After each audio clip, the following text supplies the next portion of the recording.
Alright,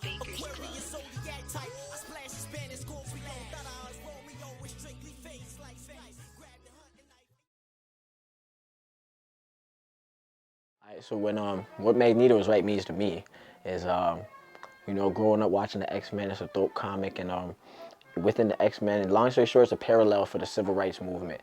When Jack Kirby and Stan Lee were making that, it's a parallel with original peoples and so-called minorities, where you have the mutant population, and they're born with powers, and the human population is like afraid of them, doesn't accept them. And within the mutant population, you have Magneto and Professor X, and Magneto is more so saying we need to do our own thing and take our powers and do for self, and Professor X was saying we need to integrate, and that's literally parallel with the civil rights movement, because you had Martin Luther King Jr., who was more so trying to integrate into the greater white society at the time, and you had Malcolm X, who was more so on that, like we need to do for self, like, build our own. And basically that's what it means to me. So when I say Magneto was right, it's like I'm looking at those two positions and I'm saying Magneto's position was more right and exact and better for our people, because it's more better for our personal upliftment,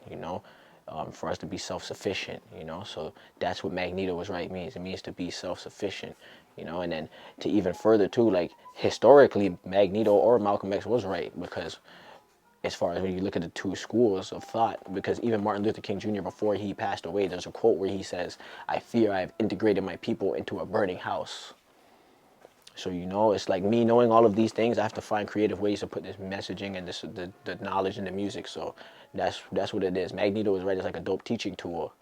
And it's something that people are already familiar with, because like I'm a 90s baby. We grew up watching X-Men, like that dope, the 90s reboot, the series and stuff, so a lot of people around my age, and just in general, like as in the generations before me, like this stuff goes back, so the older heads can connect to it. It's like a good unifying point. So yeah. The series is done. I did it nine parts, because I'm a 5%er, right? And we deal with supreme mathematics, and supreme mathematics is a representation of the order of the universe, So it goes from 1 to 9, just like how life, like, when a baby is born, it goes from, that one moment to 9 months later, you have life, So it's like I was giving life to this universe, this whole world, So I wanted to do, when I got the idea in my mind, I already knew I needed to take it from knowledge to born. In supreme mathematics, knowledge is like manifested. Knowledge is a thought, the foundation of all things. It's mental, awareness, consciousness. And then you have born. Born means to be made manifest or to brought into existence. You know what I mean? So it's like from that thought in my mind, I wanted to born a whole universe, and I knew it was such a deep concept. I needed 9 issues to really do that. So it's 9 issues, and then when people get all 9, the first 100 people to get all 9, they're gonna unlock an issue. It's not number 10, it's an issue that basically encompasses the spirit of the whole series. So basically it represents the whole cipher, because in supreme mathematics everything goes from 1 to 9. 9 is the completion, 9 is the completion. Like you look at the 9, it's like the spiral, the Milky Way, it's the completion. And then that whole cipher from 1 to 9 is a cipher, and that cipher is going to be represented with that magnetic album that only the first 100 people can get. So it's like a lot of people have been calling that the 10th album, but really that's the Cypher album, because that represents the totality of the issues of the vinyls from 1 to 9.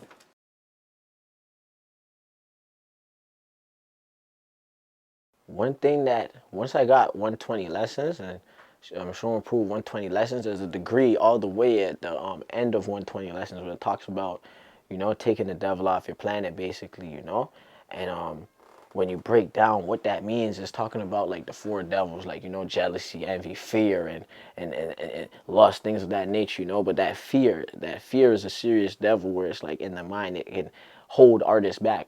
There's something that I learned, there's like perfection is paralysis. So it's like you could be trying to perfect something for so long, and like months pass by, and it's like nothing, you made no progress. So with me, like I'm in tune with myself. So when I'm going to express my energy, it's going to be very pure. I don't have to like overthink it, because I'm just going to do me.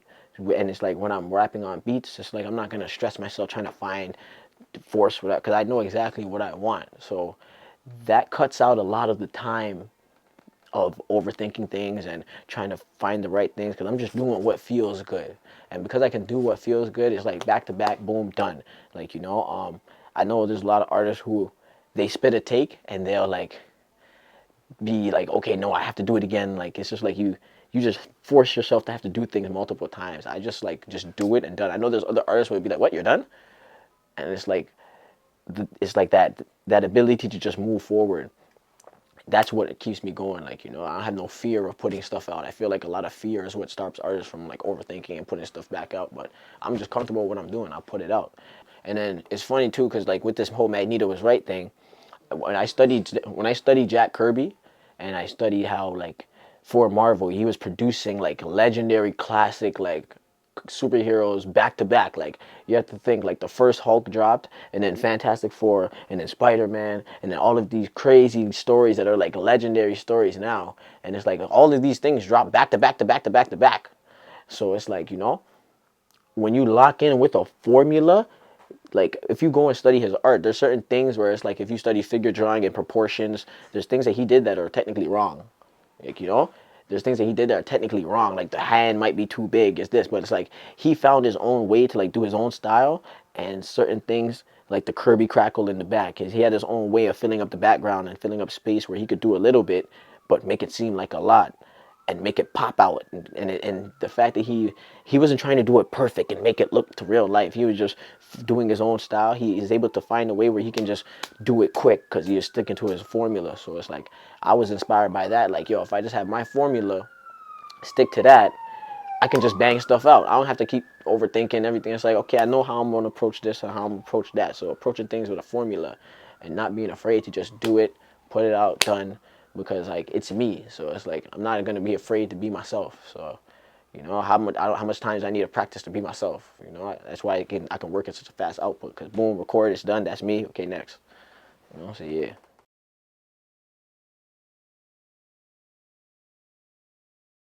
The current state of Toronto hip hop is like kind of reflective of just the current state of hip hop in general. There's always different pockets of hip hop, different sounds, different subgenres like that exists or whatever. So that's nothing that's gonna change. There's always gonna be different sounds and people that do this or do that. What I do notice though is like there could be more balance, like, because like a lot of the messages are just mad destructive, like, and it's like this is what I always wondered. Like, I'm young, right? And it's like I've been doing music. I'm 26 now, so I used to go to the label offices 16, 17, and it's like there'd be a bunch of grown people in the offices, right? Like grown people, like, bigger than me. Like, I know they got kids and stuff. They might have kids that are my age or maybe like even younger than me.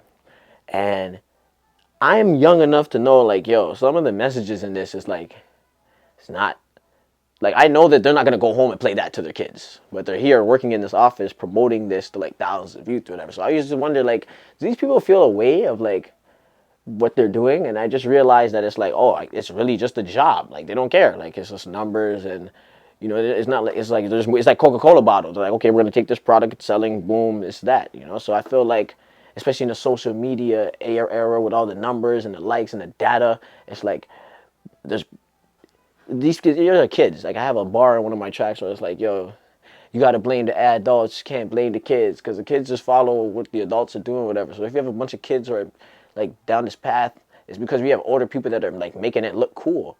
Like, I have this next bar in one of my songs where I was like, something like, brothers at the gates of hell, smiling, trying to sell. Oh yeah, I said, brothers at the gates of hell, smiling, trying to sell tickets.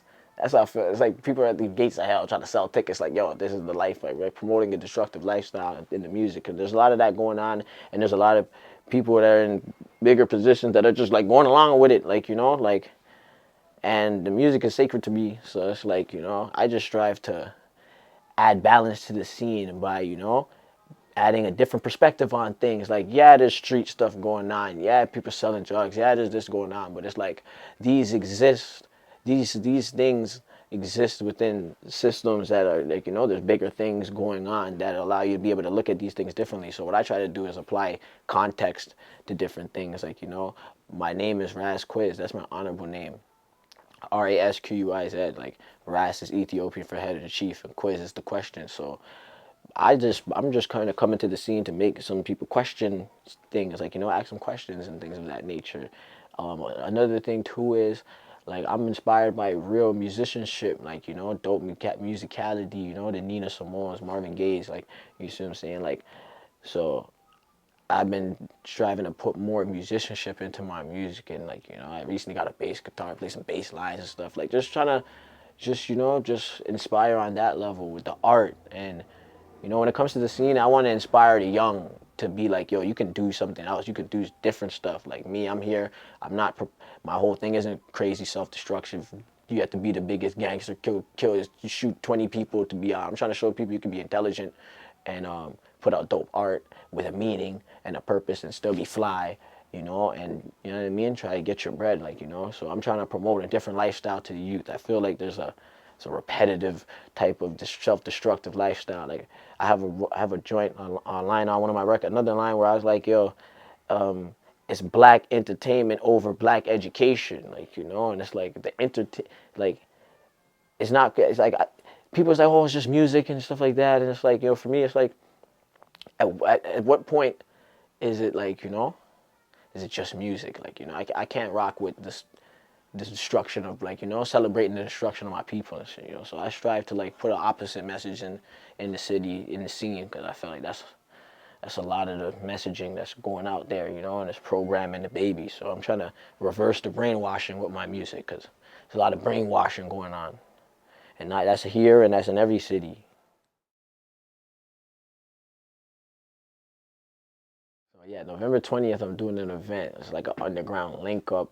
You know, it's to commemorate the 9 albums from the Magneto Was Right series and a bunch of the new stuff that I got going on. And as a part of this series, I specifically picked different people from the like out here and just from the world abroad that I felt represent that type of lane and, you know, represent some of the themes and, you know, sonically went well with what I was doing. So, and a lot of those artists are from out here too. So I wanted to kind of have an event and use the series, which I brought a lot of people together on, as a way to rally together that underground type of energy, because there's a lot of artists out here in the scene that are doing great things, putting out vinyls, like, you know, getting a lot of recognition, like, overseas. And it's like, again, like you're asking me in the last question, like what I think about the scene over here. It's like the scene is over here is too focused on, let's follow what's gonna get a bunch of likes of these young black kids trying to kill each other or whatever. It's not really like a real promotion of pure like art, like, you know, like something like, okay, make you think or whatever. It's all like likes, all this type of stuff. So it's like that code. And it's like that's like the commercial side of it, you know. There's not like a real appreciation and love for the art on the commercial side. So with my event, I'm trying to rally together that energy of people that truly, like, you know, are about the culture, like love this hip hop, you know what I mean? Just music, art, you know, those type of creative minds, like, you know, that I just want to come together. There's some dope music and celebrate what we got going on out here, because there's special stuff going on out here. And if we don't celebrate it, we can't wait for them to celebrate it, because they're over there celebrating our destruction. I'm here trying to celebrate us elevating in the art. So that's what that event is about. It's gonna be good vibes, it'll be good music playing, you know, there's be some stuff for sale or whatever. And then if it goes well, it's something I'd like to do again. Bunch of different artists from the city that are there. They're like, yo, this guy's track plays, like this guy's beat plays, like, you know what I'm saying? It's just a vibe and a celebration of the music and all of that, you know. Could hop on the mic, do a 1-2 or whatever, but it's more so about the celebration of the energy. Like, I'm holding an event not to celebrate myself, but to celebrate the energy that we cultivate, and as far as with the culture in the city and the hip hop, you know. So that's what I'm striving to do with that event, you know. Aquarius, zodiac type. I splash Spanish, Scorpio, thought I was Romeo, with strictly face like spice. Grab the hunting knife.